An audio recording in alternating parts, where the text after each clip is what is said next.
بسم اللہ الرحمن الرحیم۔ السلام علیکم۔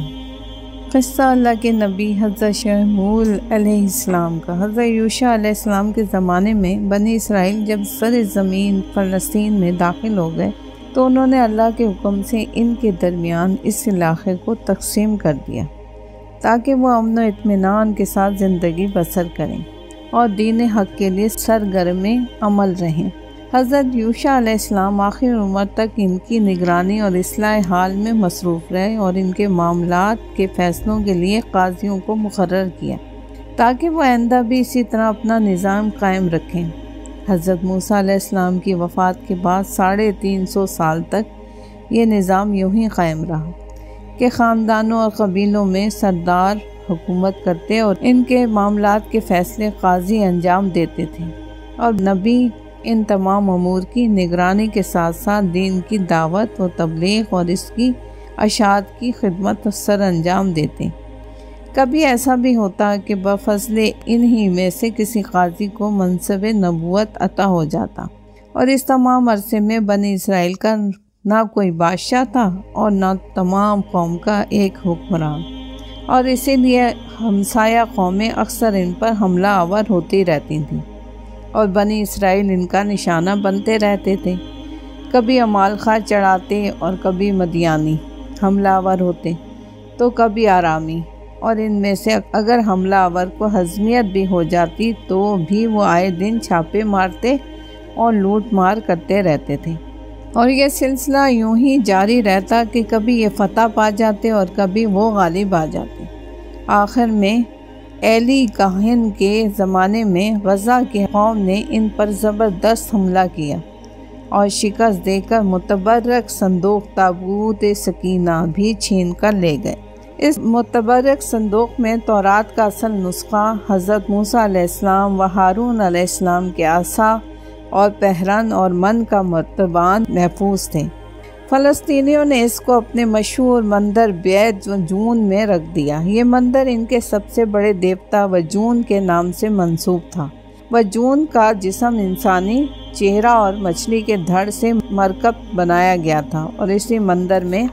نصب تھا۔ نجار مصری کہتے ہیں کہ فلسطین کے مشہور رملہ کے قریب آج بھی ایک بستی بیت وجون کے نام سے پائی جاتی ہے۔ غالب گمان یہ ہے کہ تورات میں وجون کے جس مندر کا ذکر ہے وہ یہیں واقع ہوگا،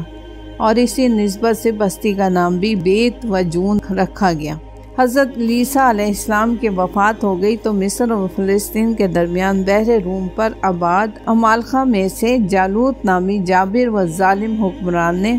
بنی اسرائیل کو مغلوب کر کے ان کی آبادیوں پر قبضہ کر لیا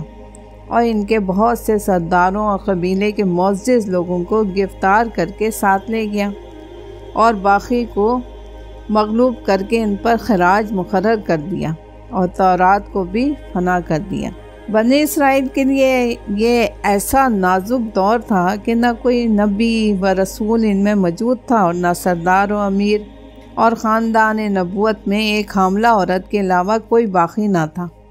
مگر اس حالت میں اللہ تعالیٰ نے ان پر فضل و کرم فرمایا اور اس عورت کے بدن سے ایک بچہ پیدا ہوا۔ اس کا نام شموئیل علیہ السلام رکھا گیا، اور اس کی تربیت کا بار بنی اسرائیل کے ایک بزرگ نے اپنے ذمے لیا۔ حضرت شموئیل علیہ السلام نے ان سے تورات حفظ کی اور دینی تعلیم کے مدارج طے کیے، اور جب سن رشد کو پہنچے تو تمام بنی اسرائیل میں ممتاز اور نمایاں نظر آنے لگے۔ آخر اللہ تعالیٰ نے ان کو منصب نبوت سے سرفراز فرمایا اور بنی اسرائیل کی رشد و ہدایت پر مامور کیا۔ حضرت شموئیل علیہ السلام کے زمانے میں بھی عمالقہ کی دست بردار اور ظالمانہ شرارتیں اسی طرح جاری رہیں، تو بنی اسرائیل نے ان سے درخواست کی کہ وہ ہم پر ایک بادشاہ مقرر کر دیں جس کی قیادت میں ہم ظالموں کا مقابلہ کریں اور جہاد فی سبیل اللہ کے ذریعے دشمنوں کی لائی ہوئی مصیبت کا خاتمہ کر دیں۔ جب بنی اسرائیل نے حضرت شموئیل علیہ السلام سے بادشاہ کے تقرر کا مطالبہ کیا تو انہوں نے ارشاد فرمایا، مجھے یہ خوف ہے کہ ایسا نہ ہو کہ جب تم پر کوئی بادشاہ مقرر کر دیا جائے اور تم کو دشمنوں کے مقابلے کے لیے جہاد کا حکم دیا جائے تو تم بزدل ثابت ہو اور جہاد سے انکار کر جاؤ۔ بنی اسرائیل نے بڑی قوت کے ساتھ جواب دیا، یہ کیسے ممکن ہے کہ ہم جہاد سے انکار کر دیں، جبکہ ہم یہ خوب جانتے ہیں کہ ہم کو دشمنوں نے بہت ذلیل کر دیا ہے۔ انہوں نے ہم کو ہمارے گھروں سے نکالا اور ہماری اولاد کو قید کیا۔ جب حضرت شمعون علیہ السلام نے اہتمام حجت کر لیا تو اللہ کی بارگاہ میں رجوع کیا۔ اللہ تعالیٰ نے ان کو مطلع فرمایا کہ بنی اسرائیل کی درخواست منظور ہوئی، اور ہم نے طالوت کو، جو علمی اور جسمانی دونوں لحاظ سے تمہیں نمایاں ہے، تم پر بادشاہ مقرر کر دیا۔ بنی اسرائیل نے جب یہ سنا تو منہ بنانے لگے اور ناگواری سے کہنے لگے، یہ شخص تو غریب ہے، مالدار تک نہیں ہے، یہ کس طرح ہمارا بادشاہ ہو سکتا ہے؟ اور دراصل بادشاہت کے لائق تو ہم ہی ہیں، ہم میں سے کسی کو مقرر کیجیے۔ بنی اسرائیل میں ایک عرصے سے نبوت کا سلسلہ سبت لادی میں اور حکومت و سرداری کا سلسلہ سبت یہودا میں چلا آتا تھا، تو اب جبکہ حضرت شمعون علیہ السلام کے ارشاد کے مطابق یہ شرع بنیامین کی نسل میں منتقل ہونے لگا تو بنی اسرائیل کے ان سرداروں کو حسد پیدا ہوا اور وہ اس کو برداشت نہ کر سکے۔ شروع میں کسی بات کے اقرار کر لینے اور وقت پر انکار کر دینے کی یہ ادا بنی اسرائیل کی زندگی کا طرۂ امتیاز بن چکی تھی، اب بھی بنی ہوئی ہے اور آئندہ بھی قیامت تک بنی رہے گی۔ اس لیے یہاں بھی کار فرما رہی، کیونکہ وہ یہ سمجھے بیٹھے تھے کہ شمعون علیہ السلام کی نظر انتخاب بہرحال ہم ہی میں سے کسی پر پڑے گی۔ اس لیے جب انہوں نے خلاف توقع بنیامین کے گھرانے میں سے ایک غریب مگر قوی اور عالم شخص کو اس منصب پر مامور دیکھا تو حسد کی آگ بھڑک اٹھی اور رد و قد شروع کر دیا۔ حضرت شمعون علیہ السلام نے بنی اسرائیل کی مراتعظین اور نکتہ چین سرداروں کی نکتہ چینی کا جواب دیتے ہوئے فرمایا، میں پہلے ہی جانتا تھا کہ تمہاری پستی اور بزدلی تمہارے وقتی و جوش اور ولولے کو کبھی پائیدار اور مستقل نہیں رہنے دے گی، اور وقت آنے پر تمہاری یہ گرم جوشی برف کی طرح ساتھ دھو کر رہ جائے گی۔ چنانچہ تم نے اب اسی لیے ہیلا جوئی شروع کر دی ہے۔ تم کو یہ معلوم ہونا چاہیے کہ حکمرانی کا جو معیار تم نے سمجھ لیا ہے، یعنی وسعت مال اور کثرت دولت، تو یہ قطعاً غلط اور سراسر باطل ہے۔ اللہ تعالیٰ کے نزدیک حکمران کے ذاتی اوصاف میں قوت علم اور طاقت جسم ضروری ہیں، اس لیے کہ یہی ہر دو وصف جو حسن تدبیر، صحت فکر اور جرأت و شجاعت کے کفیل ہیں، اور ان اوصاف میں طالوت تم سب میں ممتاز اور نمایاں ہے۔ قرآن پاک کی آیات ذیل اس تفصیل کی شاہد و عدل ہیں۔ کیا تم کو بنی اسرائیل کی اس جماعت کا حال معلوم نہیں جس نے موسیٰ علیہ السلام کے بعد اپنے زمانے کے نبی سے درخواست کی تھی کہ ہم اللہ کی راہ میں جہاد کریں گے، ہمارے لیے ایک حکمران مقرر کر دیجیے؟ نبی نے کہا، کچھ بعید نہیں ہے کہ اگر تم کو لڑائی کا حکم دیا گیا تو تم لڑنے سے انکار کر دو۔ سرداروں نے کہا، ایسا کیوں ہو سکتا ہے کہ ہم اللہ کی راہ میں نہ لڑیں، جبکہ ہم اپنے گھروں سے جا چکے ہیں اور اپنی اولاد سے علیحدہ کیے جا چکے ہیں۔ پھر جب ان کو لڑائی کا حکم دیا گیا تو تھوڑے سے آدمیوں کے سوا باقی سب نے پیٹھ دکھا دی، اور اللہ بے انصافوں سے خوب واقف ہے۔ پھر ایسا ہوا کہ ان کے نبی نے کہا، اللہ نے تمہارے لیے طالوت کو مقرر کر دیا ہے۔ جب انہوں نے یہ بات سنی تو اطاعت و فرمانبرداری کی بجائے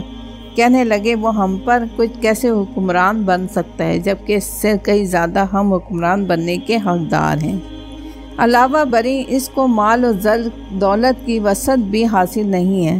نبی نے فرمایا، حکمران کا جو معیار تم نے بنا لیا ہے وہ غلط ہے۔ بلا شبہ اللہ تعالیٰ نے حکمرانی کے لیے قابلیت میں تم پر اس کو برگزیدہ اور فائق کیا ہے، اور علم کی فرمانی اور جسم کی طاقت دونوں میں اس کو وسعت عطا فرمائی، اور حکمرانی و قیادت تمہارے دینے سے نہیں ملتی، بلکہ اللہ جس کو چاہتا ہے اس کا اہل سمجھ کر اپنی زمین کی حکمرانی بخش دیتا ہے،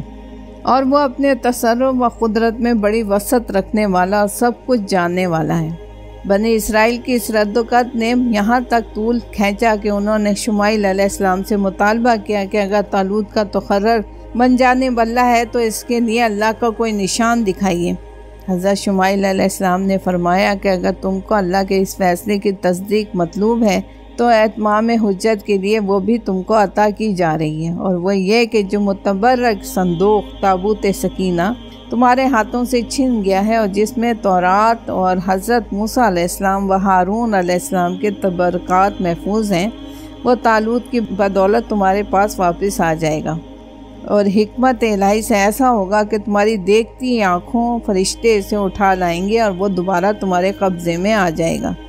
حضرت شمعون علیہ السلام کی بشارت آخر بروئے کار آئی اور بنی اسرائیل کے سامنے ملائکہ نے تابوت سکینہ طالوت کو پیش کر دیا، اور اس طرح ان پر یہ ظاہر ہو گیا کہ اگر یہ حضرت شمعون علیہ السلام کے اس الہامی فیصلے کو قبول کر لیں تو کامیابی و کامرانی یقینی اور حتمی ہے۔ طالوت اور جالوت کی جنگ اور بنی اسرائیل کا امتحان۔ اس تمام رد و قت کے بعد بنی اسرائیل کو انکار کرنے کے لیے کوئی چارہ کار باقی نہیں رہا، اور حضرت شمعون علیہ السلام کے الہامی فیصلے پر طالوت کو بنی اسرائیل کا بادشاہ بنا دیا گیا۔ اب طالوت نے بنی اسرائیل کو تفسیر عام دیا کہ وہ دشمنوں کے مقابلے کے لیے نکلیں۔ جب بنی اسرائیل طالوت کی سرگردگی میں روانہ ہوئے تو بنی اسرائیل کی آزمائش کا ایک اور مرحلہ پیش آیا۔ وہ یہ کہ طالوت نے یہ سوچا کہ جنگ کا معاملہ ہے، بے حد نازک ہے، اور اس میں بعض مرتبہ ایک شخص کی بزدلی یا منافقانہ حرکت پورے لشکر کو تباہ کر دیا کرتی ہے۔ اس لیے ضروری ہے کہ بنی اسرائیل کے اس گروہ کو جہاد سے پہلے آزما لیا جائے کہ کون شخص تعمیل حکم، ضبط نفس اور صداقت و اخلاص کا حامل ہے، اور کس میں یہ اوصاف نہیں پائے جاتے اور وہ بزدل اور کمزور ہے، تاکہ ادائے فرض سے پہلے ہی ایسے عناصر کو الگ کر دیا جائے، کیونکہ یہاں ثبات قدمی ہے۔ لہذا جو شخص معمولی پیاس میں ضبط و صبر پر قدرت نہیں رکھتا وہ جہاد جیسے نازک معاملے میں کس طرح ثابت قدم رہ سکتا ہے۔ چنانچہ جب یہ گروہ ایک ندی کے کنارے پہنچا تو طالوت نے اعلان کیا، اللہ تعالیٰ اس نہر کے ذریعے تمہاری آزمائش کرنا چاہتا ہے، وہ یہ کہ کوئی شخص اس سے جی بھر کر پانی نہ پیے، لہذا جو شخص اس کی خلاف ورزی کرے گا وہ اللہ کی جماعت سے نکال دیا جائے گا، اور جو تعمیر ارشاد کرے گا وہ جماعت میں شامل رہے گا، البتہ سخت پیاس کی حالت میں گھونٹ بھر پانی پی کر حلق تر کر لینے کی اجازت ہے۔ نتیجہ یہ نکلا کہ جب لشکر ندی کے پار ہو گیا تو جن لوگوں نے خلاف ورزی کر کے پانی پی لیا تھا وہ کہنے لگے کہ ہم میں جالوت جیسے قوی ہیکل اور اس کی جماعت سے لڑنے کی طاقت نہیں ہے، لیکن جن لوگوں نے ضبط نفس اور اطاعت امیر کا ثبوت دیا تھا انہوں نے بے خوف ہو کر یہ کہا کہ ہم ضرور دشمن کا مقابلہ کریں گے، اس لیے کہ اللہ کی قدرت کا یہ مظاہرہ اکثر ہوتا رہتا ہے کہ چھوٹی جماعتیں بڑی جماعتوں پر غالب آ جاتی ہیں، البتہ ایمان اور اخلاص و ثبات شرط ہیں۔ مجاہدین کا لشکر اب آگے بڑھا اور دشمن کی فوج کے مقابل صف تارا ہوا۔ دشمن کی فوج کا سردار جالوت نامی دیو ہیکل شخص تھا اور اس کے لشکر کی تعداد بھی زیادہ تھی۔ مجاہدین نے اللہ تعالیٰ کی درگاہ میں اخلاص کے ساتھ دعا کی کہ دشمن کو شکست دے اور ہم کو ثابت قدم رکھ اور اپنی فتح و نصرت سے شاد کام بنا۔ جالوت کی غیر معمولی شجاعت و بہادری نے بنی اسرائیل کو متاثر کر رکھا تھا اور اس کی مبارزہ طلبی کے جواب میں جھجک محسوس کرتے تھے۔ بنی اسرائیل کے اس لشکر میں ایک نوجوان بھی تھا جو بظاہر کوئی نمایاں شخصیت نہیں رکھتا تھا اور نہ شجاعت و بہادری میں کوئی خاص شہرت کا مالک تھا۔ یہ حضرت داؤد علیہ السلام تھے۔ کہا جاتا ہے کہ وہ اپنے والد کے سب سے چھوٹے لڑکے تھے اور شرکت جنگ کے ارادے سے بھی نہیں آئے تھے، بلکہ باپ کی جانب سے اور بھائیوں اور دوسرے اسرائیلیوں کے حالات کی معلومات کے لیے بھیجے گئے تھے، مگر جب انہوں نے جالوت کی مبارزہ طلبی اور اسرائیلیوں کی پس و پیش کو دیکھا تو ان سے نہ رہا گیا اور طالوت سے اجازت چاہی کہ جالوت کا جواب دینے کے لیے ان کو موقع دیا جائے۔ طالوت نے کہا تم ابھی ناتجربہ کار لڑکے ہو اس لیے عہدہ برا نہیں ہو سکتے، مگر داؤد علیہ السلام کا اصرار بڑھتا ہی رہا اور آخرکار طالوت کو اجازت دینی پڑی۔ حضرت داؤد علیہ السلام آگے بڑھے اور جالوت کو للکارا۔ جالوت نے ایک نوجوان کو مقابل پایا تو حقیر سمجھ کر کچھ زیادہ توجہ نہیں دی، مگر جب دونوں کے درمیان نبرد آزمائی شروع ہو گئی تو اب جالوت کو حضرت داؤد علیہ السلام کی بے پناہ شجاعت کا اندازہ ہوا۔ حضرت داؤد علیہ السلام نے لڑتے لڑتے اپنی گوپن سنبھال لی اور طاق کر پے در پے 3 پتھر اس کے سر پر مارے اور جالوت کا سر پاش پاش کر دیا اور پھر آگے بڑھ کر اس کی گردن کاٹ لی۔ جالوت کے قتل کے بعد جنگ کا پاسا پلٹ گیا اور بنی اسرائیل کی جنگ جاہرانہ حملے میں تبدیل ہو گئی اور طاغوتی طاقت کو شکست ہوئی اور بنی اسرائیل کامران واپس لوٹے۔ اس واقعے نے حضرت داؤد علیہ السلام کی شجاعت کا دوست و دشمن دونوں کے مغلوب پر سکہ بٹھا دیا اور وہ بے حد ہر دل عزیز ہو گئے اور ان کی شخصیت بہت نمایاں اور ممتاز نظر آنے لگی۔ جالوت کی زبردست طاقت اور بنی اسرائیل کے اس کے مقابل ہونے میں جھجک کو دیکھ کر طالوت نے یہ اعلان کر دیا تھا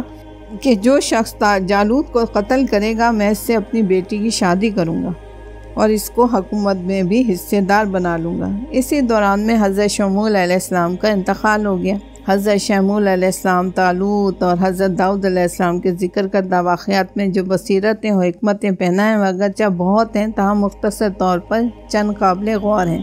اللہ تعالیٰ نے قوموں اور امتوں کے مزاج میں یہ خاصیت اور ودیت فرمائی ہے کہ جب ان کی آزادی کا خطرے میں پڑ جائے اور کوئی قوی ان کو غلام بنانے لینے کے خیال سے ظلم پر اتر آئے تو وہ اپنے اس حق کی حفاظت اور ظالم کے ظلم سے دفاع کے لیے افراق کو چھوڑ کر وحدت مرکز کی جانب دوڑتی ہیں تاکہ وہ ان کی اس پستی کو بلندی سے بدل ڈالیں۔ چنانچہ بنی اسرائیل کا حضرت شموئیل علیہ السلام سے یہ مطالبہ کہ ان کے لیے ایک سلطان منتخب کریں اسی فطری تقاضے کے پیش نظر تھا۔ چنانچہ جب بنی اسرائیل نے حضرت شموئیل علیہ السلام کے سامنے طالوت کے خلاف استطاعت پیش کیا تو حضرت شموئیل علیہ السلام نے فوراً ان کو یہ کہہ کر اصل حقیقت سے آگاہ کر دیا، بے شک اللہ تعالیٰ نے تم پر طالوت کو فضیلت دی ہے، اس کو علم اور جسمانی قوت کی وسعت عطا فرمائی ہے۔ جب حق و باطل کا محرکہ پیش آتا ہے اور حق کی جانب سے مخلصین کاملین فتح کارانہ جذبات کے ساتھ حق کے لیے کھڑے ہو جاتے ہیں اور ان میں خود اعتمادی اور توکل علی اللہ کی روح سرایت کر جاتی ہے، یہی وہ حقیقت ہے جس کا اظہار قرآن عزیز نے اس طرح کیا ہے اور بارہا چھوٹی سی جماعت اللہ کے حکم سے بڑی جماعت پر غالب آ جاتی ہے۔ اللہ پاک کی بے حد و حساب رحمتیں حضرت شموئیل علیہ السلام پر اور ان کی راہ چلنے والوں پر اور امت محمدیہ صلی اللہ علیہ وآلہ وسلم کی طرف سے سلام و ان پر بے حد و حساب، آمین۔ جزاک اللہ۔